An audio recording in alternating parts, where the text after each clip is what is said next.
Good morning and welcome to the What Can Your Soil Do For You in 2022 webinar. We're going to call it What's in Your Soil, but there's a distinction here we're going to be discussing because what is in your soil is not the same as the net output of your soil. The soil is a living matrix. There's so much going on in your soil, and we're just beginning to understand all the interactions. But one of the fantastic tools that I've had the honor of, being privy to over the last number of years has been the Western Ag Professional Agronomy cropcaster tools that measure the output of nutrients, the rate of output of nutrients in the soil, which is of course near to our heart, given we're in the nutrient business. And with me today is none other than one of the senior folks in that network, Edgar Hammermeister. How you doing this morning, Edgar? Hi, good morning, Dan. Pleased to be here. So how does it feel to be part of the latest SpaceX mission? You're out there in space. You can have the whole vista. How has this changed you as a human being, Edgar? How's this touched you? Well, it's pick a background.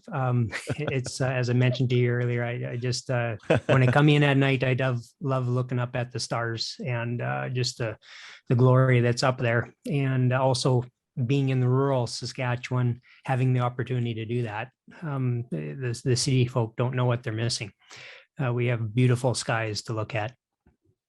Awesome. Yeah, no, that's a nice sentiment for sure. So the way that this is going to go today is, obviously, folks, you can see this is quite an intimate conversation. So I hope you grab something warm and tasty and you're comfortable. And I'd really appreciate some interaction, because today it's just me and Edgar. Last time we did this, we had 3 agronomists. This time we have 1 agronomist, but I think the distinction is that previously those agronomists were involved in the sale of our product. And this time it's really going to be about measuring the output. But I thought it was a pertinent conversation. You know, we've been chatting a lot with Edgar, and we were also chatting with Elmer. They were interested in the addition of this potash to the product with Super KS by Replenish Nutrients. And I thought it would be a really interesting topic of value to the agricultural community this fall, because of the way fertilizer prices have gone, because of the way, the weather has gone. What is going on in our soil? How do we plan for next year? How do we make fertility decisions? And a lot of farmers are just, at that point where they got decision fatigue. So that is the purpose of having professionals like Edgar working with you. Edgar, how many acres would you say you have professionally consulted on in your career since 1998? Do the math. Let's in my career. Oh my goodness. There's scaling. It'd be easier just get some blue screen here, folks. Yeah, for sure. You think about that while I do my intro, and I'm going to circle back and you add that up, because you're I know this morning this year, 100,000 this year, right? This morning I've got 90,000 acres booked. I've 47,000 acres sampled, 40,000 acres sampled, and I'm yet to hear from some people. And so it's going to be a busy fall. I am anticipating breaking 100,000 acres of sampling, and that's, that I'm influencing more acres than that. And I've been running those numbers for the last number of years, going back to 98. That's a lot of math. It's too early to do that. Millions. 1 million acres. Okay. So anyways, I just wanted to establish that. Okay.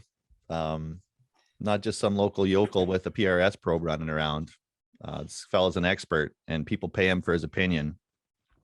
And a lot of this came about too, because he's working with one of our top dealers there, Mitch and Paul Weber, and of course Benji and the gang, 306 Ag Resource Group.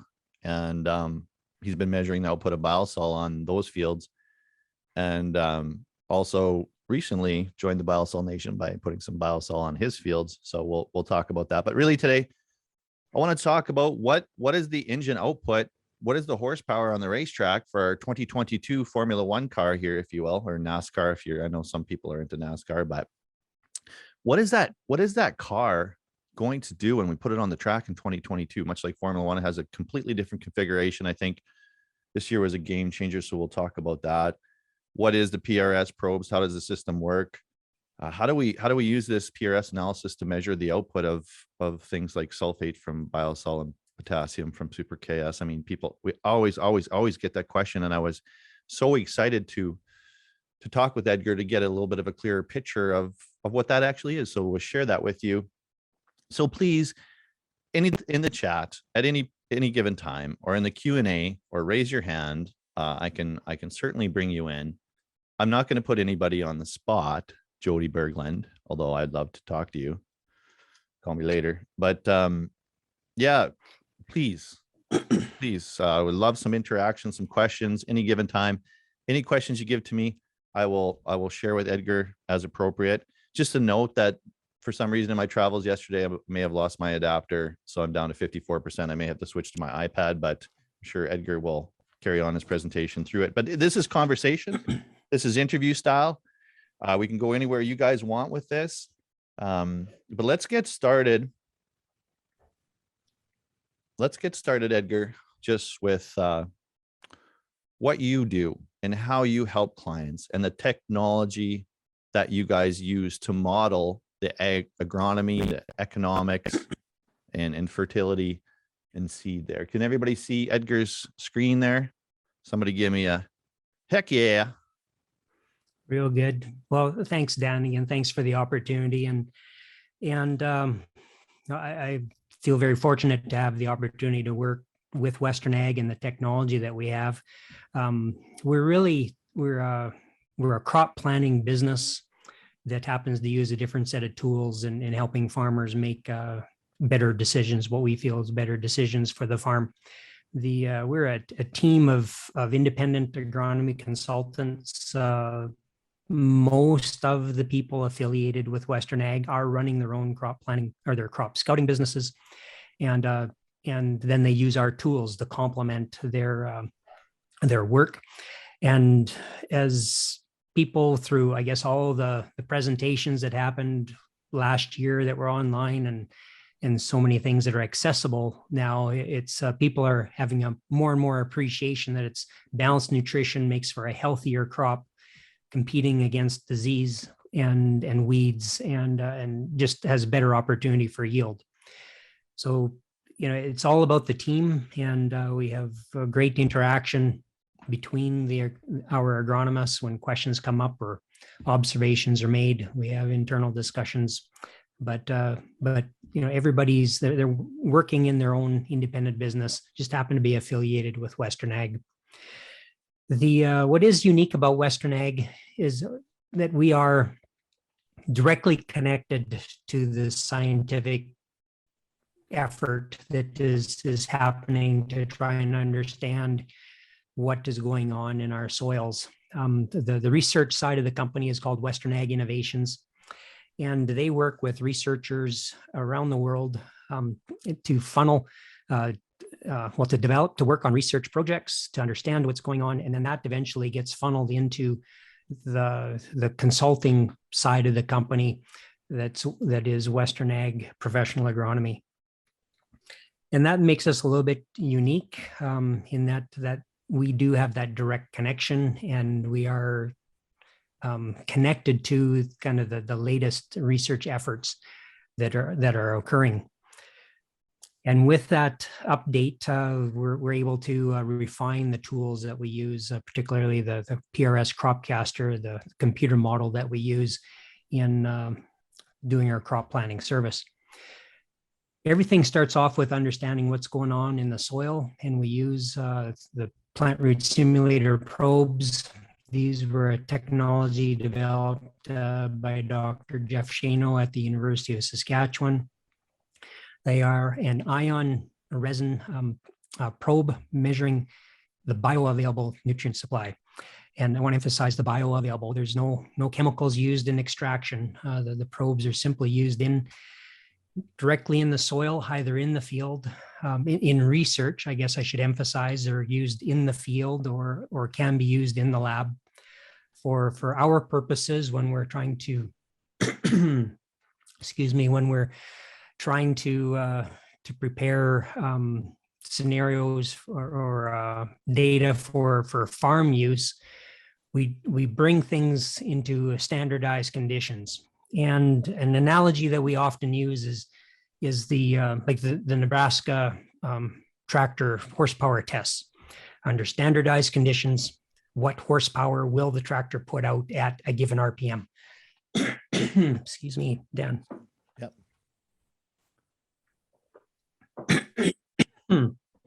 Shoot. Well, there's not much air in space, so no worries. Yeah, Like, short on oxygen, no problem. With for our service, we collect a soil sample to represent the lab or the field, and in the lab, the soils are warmed up to room temperature, moistened to field capacity. The probes are put in for 24 hours, and then they simply absorb the nutrients onto the soil or onto the resin. I have an animated video here that I'll just play for a few seconds. Sure. Again, we're just showing that is that coming up, Dan? Yeah, it's looking good. Okay.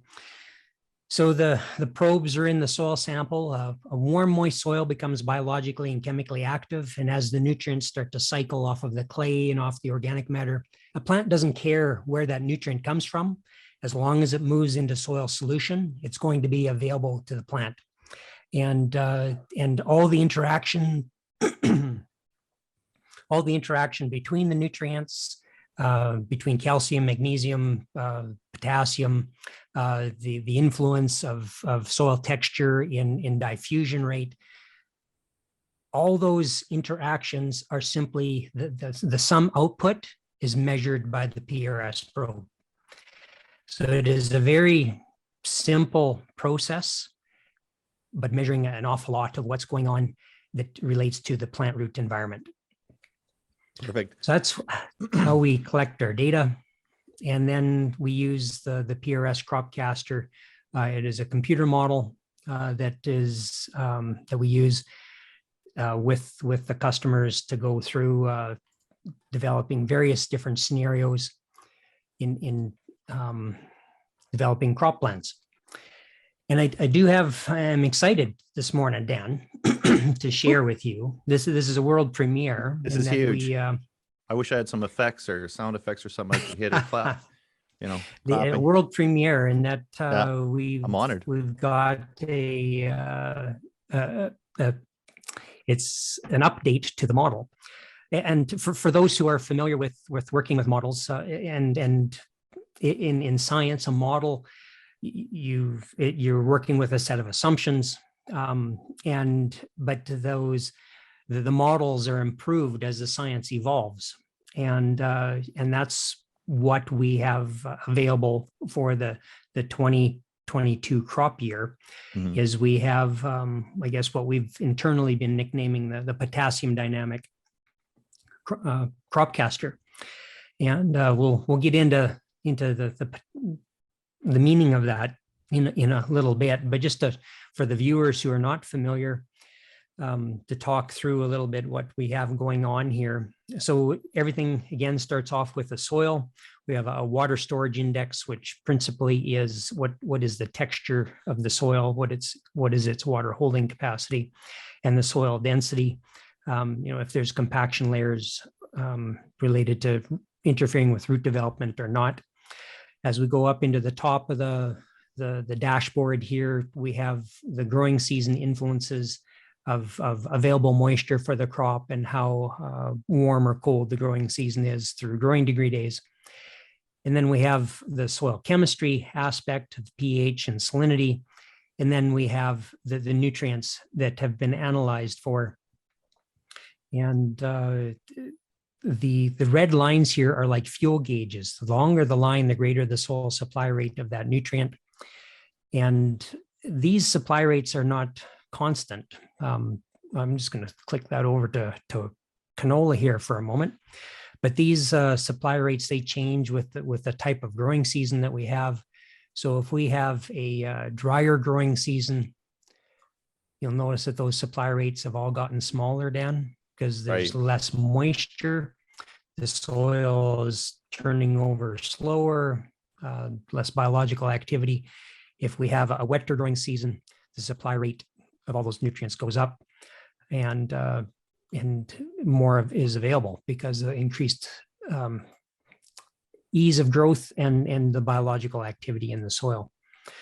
Now these supply rates also change depending on what crop we're looking at. So right now we're looking at the crop canola with 7 inches of rain and a couple inches of soil moisture. And we have 15 pounds of soil supply nitrogen, 7 pounds of phosphate, 85 pounds of potassium. The same data means different things to different crops. So now we're looking at barley, everything else held constant. There's about the same amount of soil supply nitrogen available to barley as it is to canola, a little bit less phosphate, but barley is not as good a scavenger at finding potassium in the soil as canola is. This is what the new spring wheats look like. Here's what oats looks like. And here's peas and soybeans for, I guess, the east side of the province that we were growing soybeans.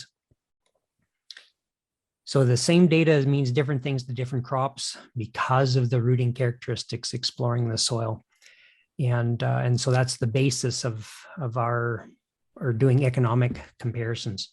Very cool. I love how you guys tie all these different variables together. And I think an important distinction is the rate of output of these nutrients, the availability of them rather than just the content. Because I think as you traverse this geography, if you will, of nutrients and soil types and different crops, it all has different meanings related to, the crops, the biology in the soil. So what's in the tank doesn't necessarily mean what you're going to get.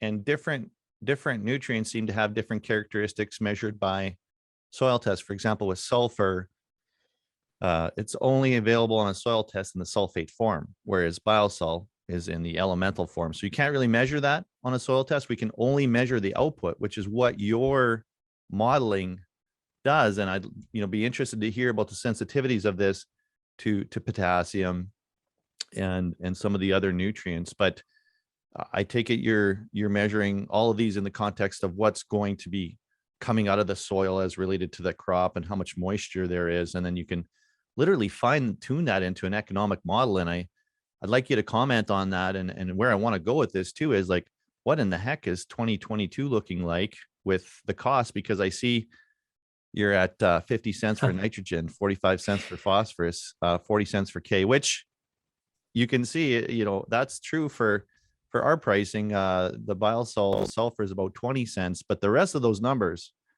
I think potash right now is probably about 60 to 80 cents, depending where you're getting it. Phosphorus is, that's right. It's crowding, and it's such a fluid circumstance. Just how, and not to go into the weeds very far with it, but just how prices have been skyrocketing in cost. I feel for the farmers who have not protected some tons to this point, in that the pricing, even the price of nitrogen inside of 2 weeks, I think, has gone up $200 a ton in some circumstances.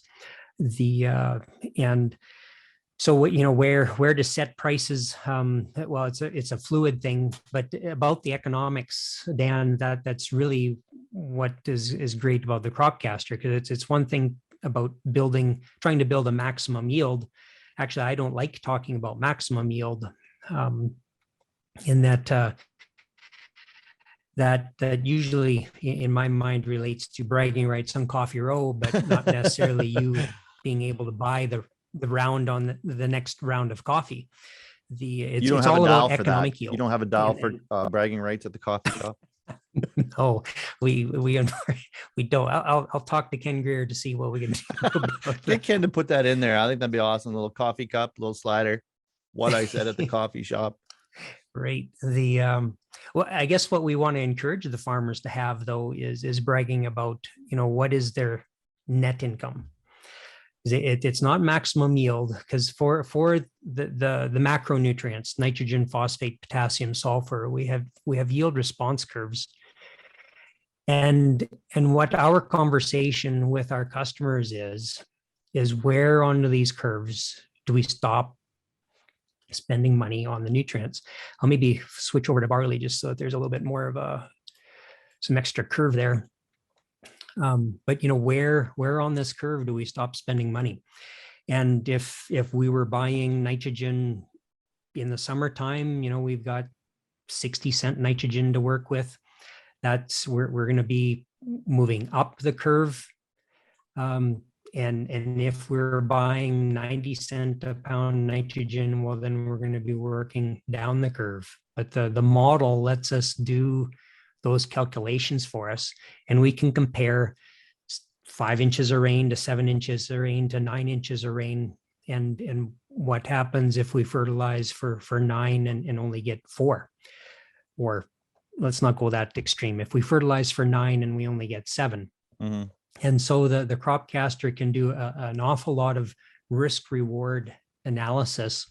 And in the end, even though like our job as consultants to the farmer is to show options and to talk about the implications of the options, but the risk reward is up to the farmer as to where they want to go with different blends.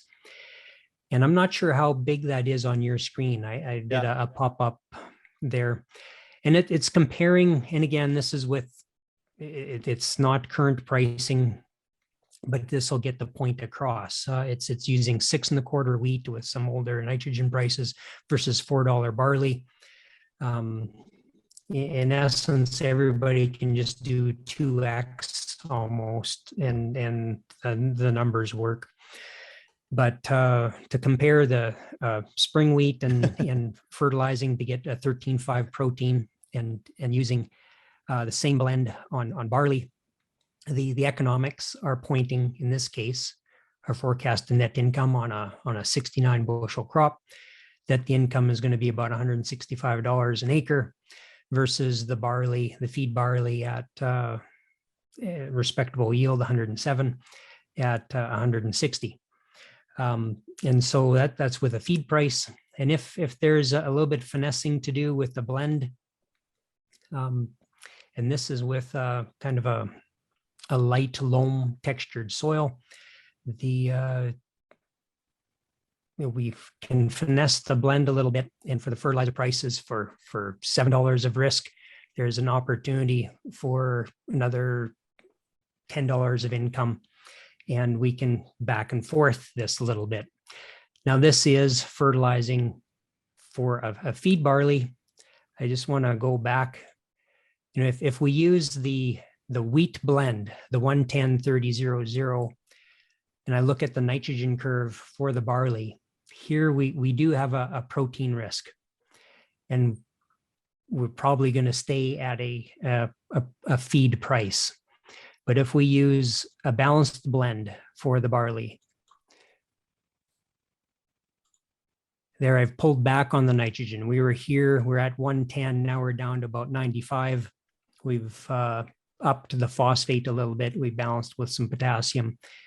And now we're growing something over 110 bushel barley. But we've tailored the blend to the quality characteristics that we're looking for. And it'll now we have the opportunity to add a buck a bushel or more premium on the barley. And so when it comes down to looking at the bottom line, instead of the 175, we can be at that 275, and it becomes a very attractive opportunity. It's all about balanced fertility tailored to the crop. Love it. Love it. So can we just put the slides away here for now? Because I want to make sure that we're having a conversation, and I want to hopefully get some questions from the audience here. But I'm just kind of wondering, for agronomists and for yourself, you can just stop your share there, Edgar, if you don't mind. Thank you.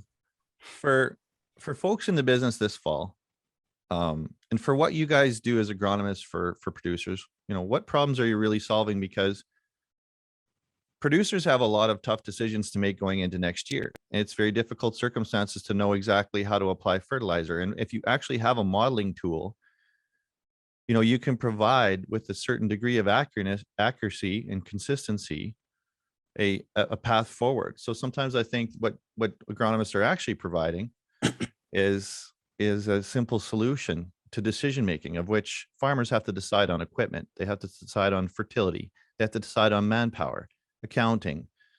There's a myriad of things that are on a producer's mind. So if you can work with them as a coach to help them make decisions, maybe that's what you're actually providing more than agronomy, so they can check that box and move on with their lives. Because I know a lot of farmers are wondering what the heck to do this fall with the price of fertilizer, with, you know, the dry conditions and stuff like that. And so to be fair, we can't really say to you, hey, you know, you've done all the modeling on the 100,000 acres of cropping that you've been hired to consult on. You don't have those answers yet today. You told me that, but you must have a feel with all of your experience where things are at. How would you, when you're sitting at a kitchen table with a producer this fall, how are you really advising them to go forward? I mean, you yourself applied some BioSul. Where are you coaching your clients to go with fertility this fall?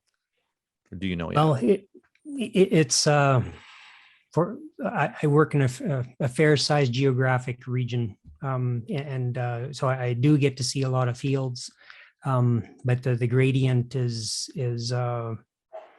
basically I'm on the edge of the brown soil and then moving into black soil zones, and so there is a difference in what the growing season moisture was and what the crops have extracted from the soil, and then kind of what's going on with the soil biology when things have been dry. In the drier parts of my region, and just in experience, there's a couple of things that can go on there. There can certainly be the unused nutrient that it's stranded. We sometimes see that with mid-row banding types of cedars, that the roots were chasing moisture and there was no rain to help move nitrogen out of a mid-row band. And so there's residual nitrogen that the crop just did not use. And so hopefully we don't have an environment or a weather systems that makes that nitrogen vulnerable. But other circumstances are where you get a late season rain, you know, the crop, and I've got an example that I can pull up where they are side by side fields. This was actually from the drought of 2017. One field is a flax field, and it historically it had some trouble already. And there's 150 pounds of soil supply nitrogen available to the next crop, which was going to be durum. Literally across the fence, the canola yielded, I think, 11 or 12 bushels an acre. And there's only about 6 or 7 pounds of nitrogen supply available to that low yielding canola. And when the farmer first saw that, he was wondering, well, what the heck is going on? I didn't grow a crop. There should be something left. But then I showed him a picture of what the field conditions were like when I was sampling. And the canola had started to regrow from the cut stalk and was actually in flower again while I was soil sampling. And that all relates to the stresses that the crop was under from the drought conditions. But because the crop started to regrow, it was soaking up nutrient from the soil. And so even though there was low output that year, the farmer was surprised but happy to know that he had to feed the soil, in that case, on that canola stubble. The nutrients that were taken up by the canola, they're not lost, but they are cycling in a longer term return to the soil. But for planning for the next year, the farmer knew that he had to dial up his fertility on that canola stubble, and he could dial back on the flax stubble. Nice. So one of the things that I was really curious about, and we've been discussing, is, the rate of release of sulfate with BioSul. We have not really been able to measure that to date, except with these tools. And you got a feel, you had some data, and you had some experience working with the Webbers on their farm as to the rate of release of sulfur. So what were your findings in that regard, Edgar? Yeah, well, I'll do a screen share here Sure. again, Dan, if I may. Yeah, go ahead. And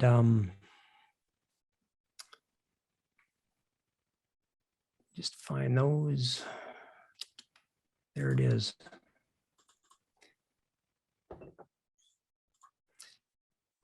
So I've been working with the Webbers since I think 2006 or 2007, something like that. And but it was only they started working with BioSul in first applications were made in the fall of 18.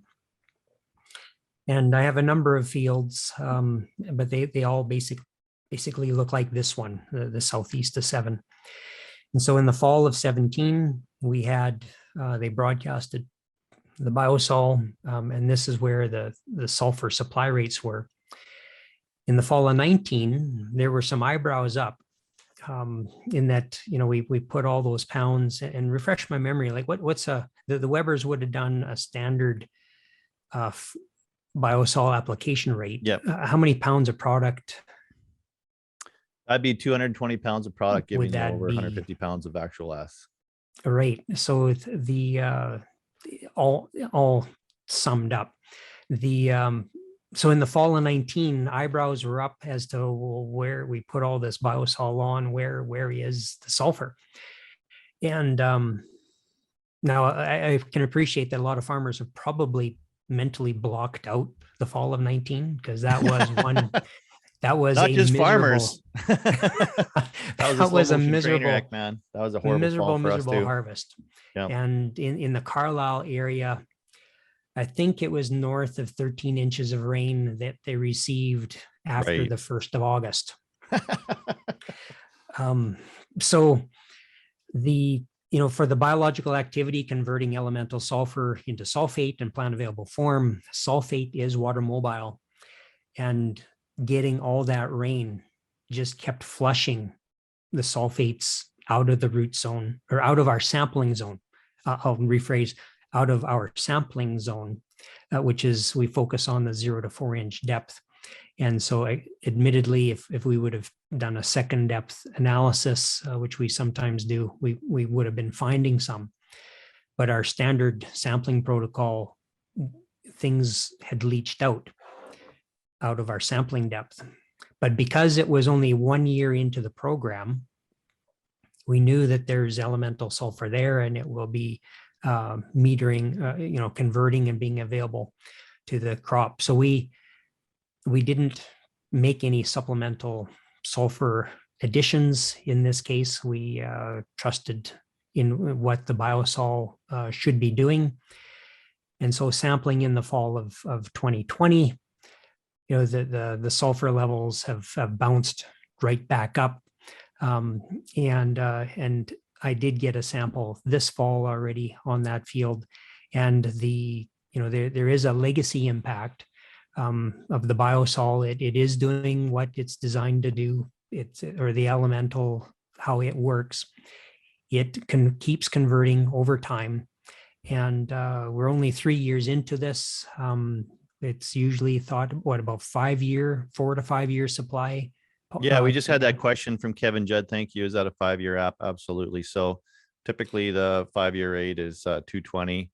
Lots of folks, as we've gotten our confidence up and the availability of it, the conversion and the immediately after application and long term, we've been going to 3, and even with Super KS, it's down to 2 year. We want you to have a good base of sulfur. You should always work with agronomist on recommendations. As long as they like BioSul. No, just kidding. But yeah, so we do have our haters out there. God bless them. But yeah, I mean, I thought this was very fascinating, because one of the biggest questions that we get in BioSul eternally is, how much is available? How much am I getting? And I think traditionally the answer has been, well, it's horseshoes and hand grenades, and so much variability depends on moisture, temperature, oxygen, which all relates to the biological activity. You know, the beauty is, I guess, with BioSul, or any elemental sulfur for that matter, is, you know, if you have really dry conditions, especially with the biological conversion, the supply rate would slow. And I imagine you guys see that in your work, the difference between dry and wet conditions and the interactions with nutrients and what's available in warm, moist soils versus dry, cold soils. It's just got to be staggering what's the supply rate. Well, it's at the lab. Again, like the Nebraska tractor test, we get things to standardized conditions. But in this fall, last fall, it was a similar thing. This fall, soil samples are coming very dry into the lab, and we actually need to kind of warm the engine up a little bit. We have a pre-wetting protocol and let the engine idle at 5 degrees and a partial wetting before we do our standard protocol of PRS probes in a warm, moist soil. And then we use that data to project out in the dry fall, in a dry fall, there's something, let's talk about nitrogen for a moment. There's something that's become known as the birch effect.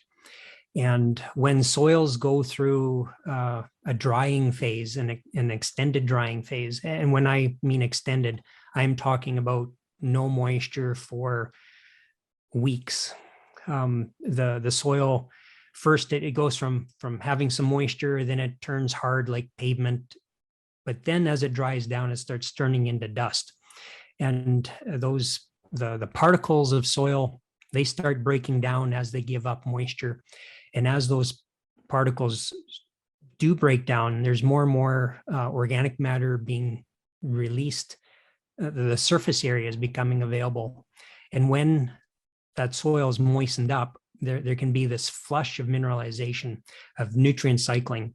And we see that in drought years, we see that activity at the lab.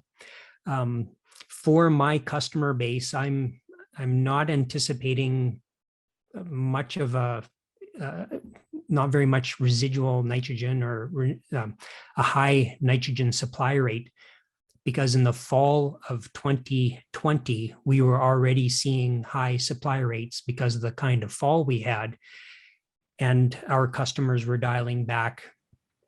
And well, even on my own farm, with not a lot of rain down here, we had some. We were blessed. We had a crop, but I grew 32 bushel canola on 30 pounds of nitrogen. I hasten to add, Western Ag is not a proponent of trying to remove fertilizer or reduce your fertilizer to save your way to prosperity. That's not what we do. When the circumstances are right, we encourage customers to step on the pedal and push hard. If the soil moisture is there and the weather forecast, the seasonal forecast is there, we will encourage. Ultimately, it's the farmer's decision, but we will encourage them that here is an opportunity to take advantage of what could be. In the fall of 20, we had this birch effect happening in so many of our soils that we were seeing 50, 80, 90, 150 pounds of nitrogen supply rate because of what was going on in the soil and in the drying down. And so I haven't had a comprehensive feedback on protein levels, but none of my customers have complained about low protein having cut back on their nitrogen. Our goal, well, this year, if we're in that 14 to 15, I mean, nobody was fertilizing for a drought. So that's fine. But people who are north of 15% protein, they over applied, and they are exporting dollars off the farm and getting no compensation back in that protein. So gets to be a pretty deep conversation, and to put things into context, understanding what's going on in the soil when we're measuring the bioavailable supply rate. Cool. So one of the areas that we wanted to touch on was potassium. And, you know, as you talk about nitrogen, I know my brother is an agronomist. One thing that he said, like, deficiency in the other nutrients were part of why he got into agronomy, because everybody talks about nitrogen. I don't know if anybody's seen any nitrogen deficiencies in tissue tests in the last 40 years, but the story with PK&S is that we've been more or less mining those nutrients. The rate of availability on average of potassium in soils is 1%. Looking at some data from 2005 to 2010 that Greg from A&L Labs was talking about on his webinar, there was a net export of 13 ppm across North America of potash. That's equivalent to 234 pounds. If you grow a 45 bushel crop of wheat, you're exporting 35 pounds of potassium. And if you apply proper amounts of potassium, one of the staggering scientific facts that I've recently heard about is that a good supply rate of potassium in the plant means the plant will have root exudates that actually make the potassium supply in the soil more available. I mean, and you were talking about new technology measuring these interactions. So crazy stuff, but it seems on average, we're exporting a lot of potassium in the straw. And that's why I guess this year's straw was just worth so much. So now we have this product at 003530 that can supply 35 pounds of K and 30 pounds of S a year, or you know, different actual analysis. So both you and Elmer had contacted us about this potash play, and you were just genuinely excited for us and for our clients and your clients on the logistics side, especially because you guys, as much as you're PhDs and scientists, you understand that you're, you know, largely logistics trumps agronomy. So talk to me a little bit about potassium, how you guys can measure potassium, and why you guys are excited about the Super KS play and all that good stuff.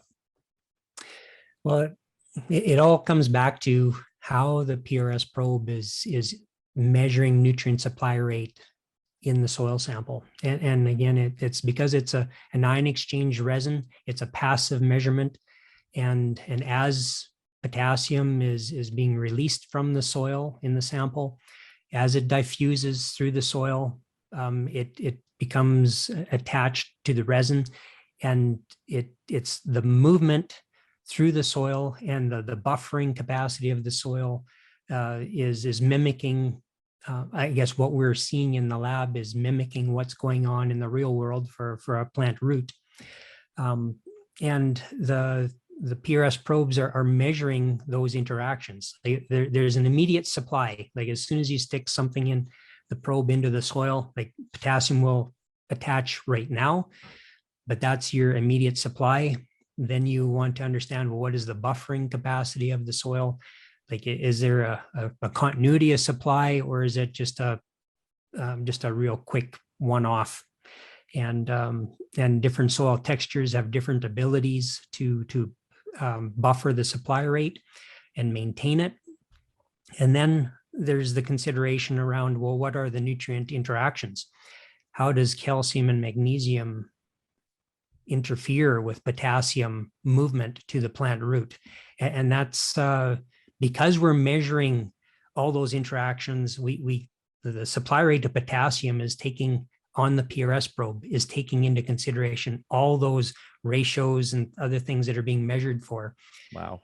And we're understanding, well, this is what will be available to the plant root.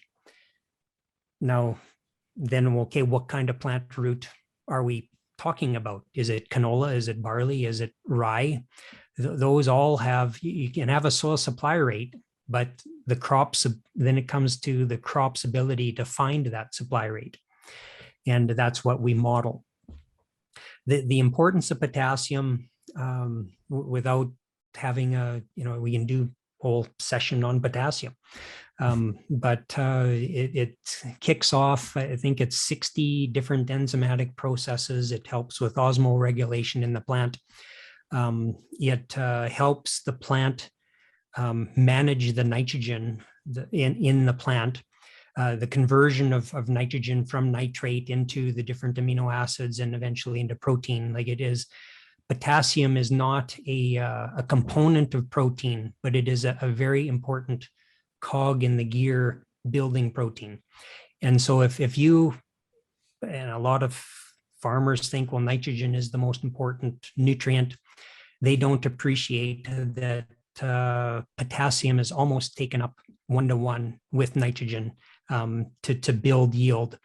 But if you're a nitrogen only build yield, well, nitrogen can be taken up into the plant, but it won't convert into all the final end use products, and it can build up as sugars in the plant, making the plant more susceptible to funguses and more attractive to insects.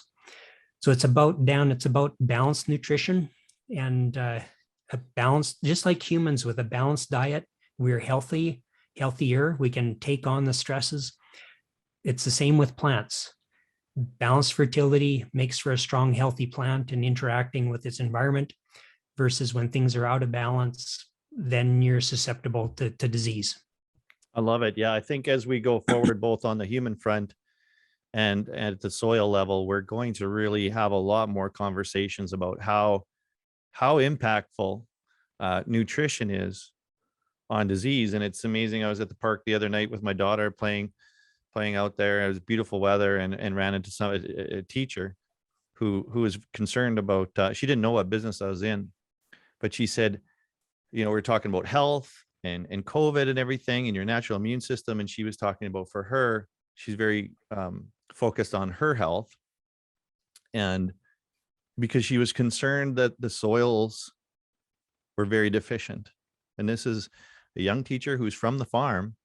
And those are our customers. Those are the people that are buying our products. Everybody on this call, we have a customer, and that is them.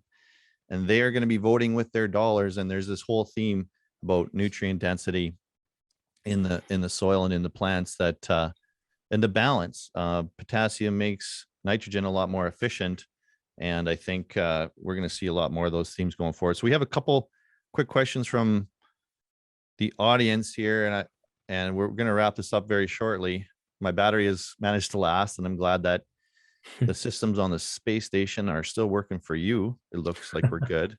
But and I don't know if this relates to the broadcasting of potassium, but maybe you could weave that in, because I know that's a big query for lots of folks. Is it okay to broadcast potassium? But Jody Berglund asks, what was the average depth they test the soil again, and why not deeper? Was it 0 to 4 inches? Can you comment on that, and maybe Sure. as it relates to broadcasting a nutrient?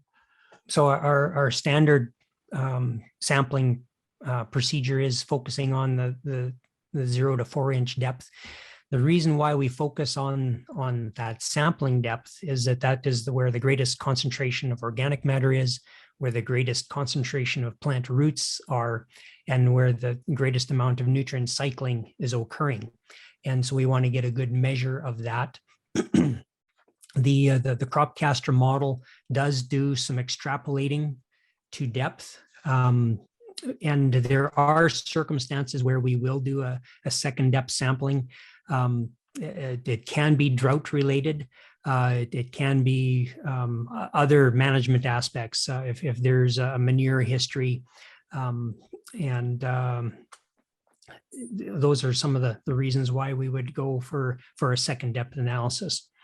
But the thing about potassium, if you analyze the soil by the inch, don't have the exact statistics or in my head, but the vast majority of the potassium is in the top 4 inches. And then it tails off very, very quickly as you go to depth. Because if you think about it, every year the crops are taking up nutrient into the plant, but most of that nutrient is in the stems and leaves and returns to the plants, to the soil surface. Right. A smaller percentage leaves the field in the seed. And so the cycling of potassium is all happening at the surface. Broadcasting potash has a place, and it's how I consider it. And I have made recommendations about broadcasting potash, and it works successfully. But you need time and to make it work. Potassium, relative to other nutrients, it moves relatively slowly in the soil, and it needs moisture to have that movement. The in the approach that the Super KS product is, like, you're going to be doing a multi-year application with that broadcast. That, depending on what crop you're going to be growing, following the Super KS application, determines if there should be a little bit of supplemental potassium in a sideband, or with seed safety in mind in the seed row. Yeah. It relates to how deficient the soil is to begin with. It's if it has a poor supply rate to crops. What my customers have done in the past is they'll broadcast a year ahead. So some of the crops that are more vulnerable or susceptible to low potassium supply rate are barley and winter wheat. Customers will broadcast potash on their canola or on their sunflowers, not for canola or sunflowers, but it gives a whole growing season time for that potassium to move into the root zone and being available to the crop. Some of that can be metered out by over application, but we are depending on Mother Nature with rainfall to deliver potassium into the root zone for the crops to access. Rain makes grain, and potassium is greatly limited when in drier conditions as well. And something I found really interesting too was in the early life of a plant, the ratio, the NDK ratio is actually 3-to-1. So whereas normally it's 1-to-1 in early stages, it can be a lot more. So with the building program, you can make sure that availability is there.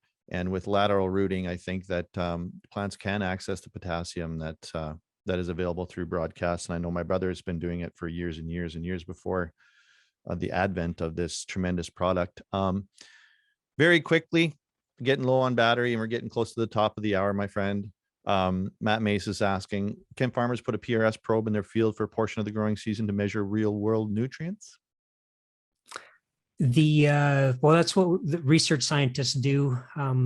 The question is, well, first of all, the crop caster is designed to be looking at the soil from the start of the growing season. In season, you have a lot of complicating factors in the field. It's what is the soil moisture? How active are the plant roots? Because the plant roots can become competitors to the PRS probe if you're sampling in situ. The research scientists actually, and it was pictured in the earlier slides, they use root exclusion cylinders in the field, depending on what they're looking at in the research. But they use a root exclusion cylinder so that they don't have the competition of plant roots to confound the results.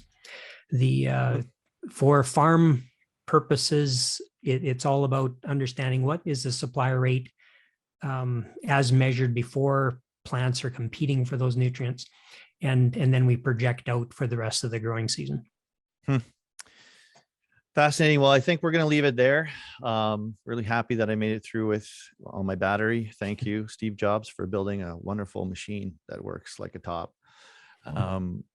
Edgar, I love your guys' technology. I always appreciate working with agronomists. Everything that we do is based on agronomists telling us what we can and can't do. And, I appreciate what you do for your customers too. I think that you guys provide an exceptional circumstances, and when it's hard to know how to move forward, I think the greatest gift and pleasure of working with somebody like yourself would be, the clarity of how to run your business and take care of that aspect. But I also wanted to take that opportunity that we have right now to the people on the call to say thank you so much for your business this fall.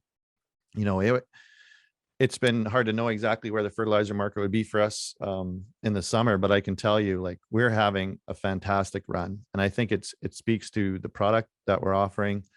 There's not a lot of good news stories in fertilizer this fall, but I can tell you, I've never seen demand like we're currently seeing for BioSul 00070 from GFL Agriculture, and Super KS 003530 from Super KS. It is just fantastic. And I'm really happy where things are going. So thanks everybody for your business. Thanks all the dealers and customers. Thanks everybody for your attention today. Thank you, Edgar. It was great. I love your system and I love what you do for customers. So thanks for taking a break out of soil sampling and joining us from space. The saw a backdrop clicked. It's a boss but yeah, backdrop, man. It's a boss backdrop. It's as good as they come. So. Yeah, for any of the independent agronomists, if they're interested to learn more, Dan, you just share my contact information, and it's a really cool technology. It can, I mean, that there's wonderful agronomists. It's all about the passion that they bring for their customers, and this is just a great tool that can really help farmers, their customers, dial in the economics of fertilization. Well, you guys have done a great job, and we appreciate the relationship that Aberhart Ag we enjoy with your group, and the personal development conferences are awesome. And you guys are really on the leading edge of providing good services to producers. So thanks for everything you do. Thanks for coming on the webinar. How do people get a hold of you, Edgar, if they want to reach you? What's the best way to reach you? So an email address is me.hammer. So me.hammer@westernag.ca. And I don't. It's a very powerful email. It sounds like a very boss email too. Just killing it over there, Edgar. Me Hammer. I like that. Me.hammer. Gotta have the dot. Hammer. Gotta have the dot. Because computers do what you tell them to do, not what you meant. Well, it's a powerful sounding email, so good on you. Thanks, everybody. Have a great Friday. Have a great weekend. Have a great fall, and take care. Thanks.